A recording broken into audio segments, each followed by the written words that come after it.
Era una noche bastante típica a mediados de marzo. Trabajaba en una gasolinera en ese momento. Normalmente hacía turnos de tarde, pero de vez en cuando cubría el turno de noche de alguien. Recibí una llamada por la mañana para ir de 10 de la noche a 8 de la mañana, todo lo cual contaría como horas extras, así que acepté rápidamente. Llegué y tomé el relevo del gerente, luego me senté detrás del mostrador. Estaba lloviendo a cántaros afuera, y supuestamente una gran tormenta se avecinaba. Algo para mantener a la mayoría de la gente en casa, porque la gasolinera estaba muerta. Después de estar sentado una hora, me puse mi impermeable y salí corriendo para preparar la estación para la tormenta. Había un montón de cosas sueltas alrededor de los surtidores que necesitaban ser guardadas. Empecé a recogerlas, corriendo de un lado a otro.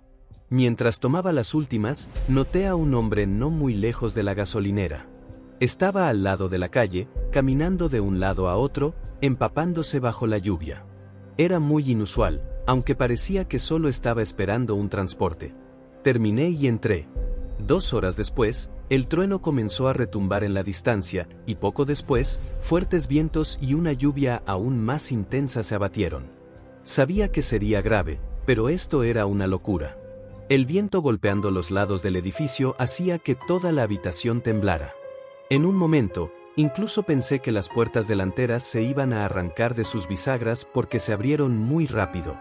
Me apresuré a asegurar el pasador para mantenerlas en su lugar, me moví hacia la parte trasera del edificio, al almacén, lejos de todas las ventanas, y esperé. Diría que pasaron unos 30 minutos después de que la tormenta comenzó. Yo seguía en la parte trasera del edificio cuando, a pesar de todo el ruido, escuché un sonido amortiguado. No fue hasta que lo oí varias veces que me di cuenta de que alguien golpeaba las puertas delanteras. Salí del almacén y miré hacia la sala de ventas. Había alguien afuera mirando hacia adentro y golpeando las puertas repetidamente. Me apresuré a abrir, pensando que estaba en problemas y necesitaba ayuda. Rápidamente entró y cerré y aseguré las puertas detrás de él. El hombre estaba empapado y charcos de agua escurrían de su chaqueta y se derramaban por el suelo. No se detuvo a darme las gracias ni a explicarse. Simplemente siguió caminando, de un lado a otro, paseándose por el suelo.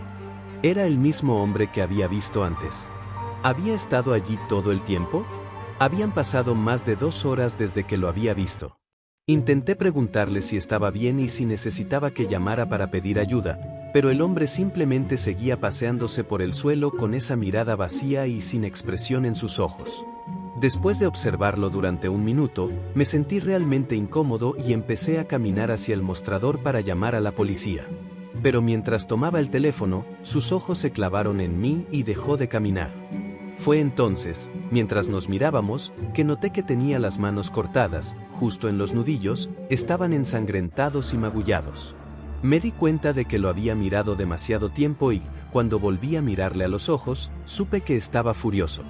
«No lo hagas», dijo, refiriéndose claramente a que usara el teléfono. No quise desafiarlo, así que bajé el teléfono. Hubo un par de segundos en los que simplemente me miró fijamente, como si estuviera pensando si debía hacer algo o no.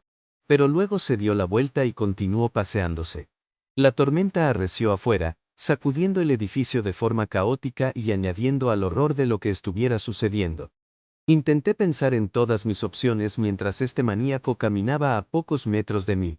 Podría intentar correr, pero tendría que desbloquear la puerta y superarlo en la tormenta, lo que parecía muy arriesgado.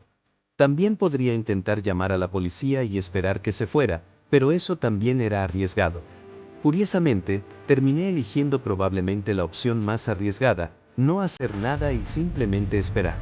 Me quedé allí mirándolo durante, no sé, al menos 20 minutos. En cualquier momento podría haberse vuelto loco y matarme, pero no lo hizo. Después de esos 20 minutos, me lanzó una última mirada, luego se dirigió a la puerta, deslizó el cerrojo y salió a la tormenta. Inmediatamente llamé a la policía. No estoy seguro si fue solo por la tormenta o porque no pensaron que fuera lo suficientemente urgente, pero tardaron más de media hora en aparecer. Para entonces, quienquiera que fuera ese hombre ya se había ido. Nunca lo encontraron. Cuando la tormenta finalmente pasó al día siguiente, se presentó un informe por una mujer desaparecida. Nunca regresó a casa del trabajo esa noche después de salir de la oficina a las 11 de la noche. Quizás solo estoy conectando cosas completamente diferentes, aunque el hombre tenía claras señales de haber atacado a alguien con sangre y moretones en los nudillos y el cronograma parece cuadrar. De nuevo, son solo teorías, pero lo que sea que viví esa noche, no he podido dejar de pensar en ello.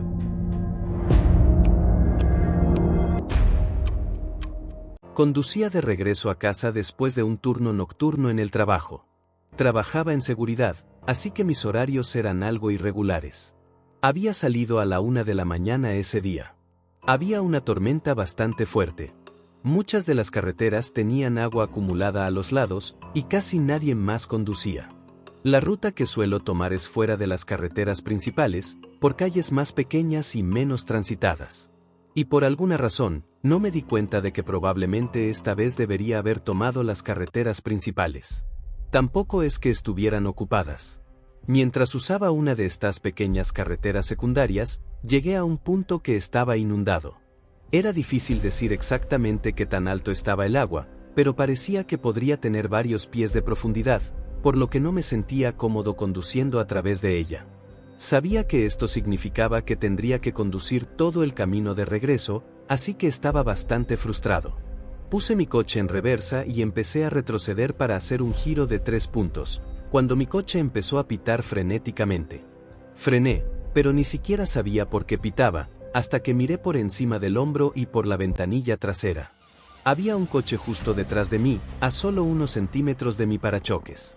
Fue casi como un susto, porque ni una sola vez durante los 10 minutos de viaje por esta carretera de un solo carril vi coches delante o detrás de mí, y sus faros ni siquiera estaban encendidos. Me quedé allí un minuto, pensé que me verían retroceder y se moverían, o que verían la carretera inundada y también darían la vuelta, pero no hicieron nada. Simplemente se quedaron justo detrás de mí.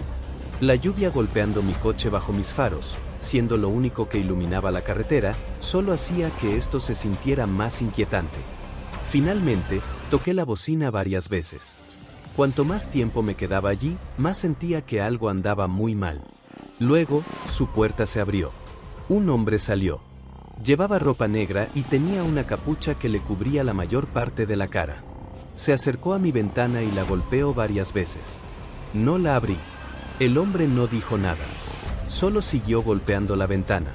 Esto era tan inusual y espeluznante, estando de pie bajo una tormenta en esta carretera vacía. Genuinamente pensé que debía estar borracho o algo así. Decidí poner mi coche en marcha e intentar avanzar lentamente, con cuidado de no ir demasiado lejos en la sección inundada, pero el hombre me siguió junto a mi ventana. En este punto, estaba casi seguro de que estaba borracho, por la forma en que actuaba, al no tener sus faros encendidos. Quiero decir, tenía que estarlo. Seguía nervioso, pero creí que lo había descubierto. Luego, de la nada, alguien golpeó al otro lado de mi coche. Era otro hombre que llevaba el mismo tipo de ropa, y detrás de él, pude ver otra figura acercándose a mi coche también. Me quedé aturdido por un segundo, pero al darme cuenta de que se me acababa el tiempo, me moví más rápido, siendo menos cuidadoso con la inundación, y solo tratando de girar mi coche lo más rápido posible. Hubo un momento en el que mi coche perdió tracción durante 3 o 4 segundos, y pensé que había ido demasiado lejos, pero por algún milagro, volvió a mí. Logré sortearlos y salir conduciendo. Obviamente, una vez que volví a la carretera principal, llamé a la policía. Condujeron hasta la escena, más tarde esa noche, y extrañamente, el coche seguía allí, justo al lado de la inundación, pero ninguno de los hombres estaba allí. Pudieron rastrear al dueño del coche hasta algún concesionario al azar a cientos de millas de distancia, de donde aparentemente había sido robado meses atrás. Realmente no sé qué pasó en esa carretera, ni cuán cerca estuve de que algo horrible sucediera. Probablemente nunca lo sabré.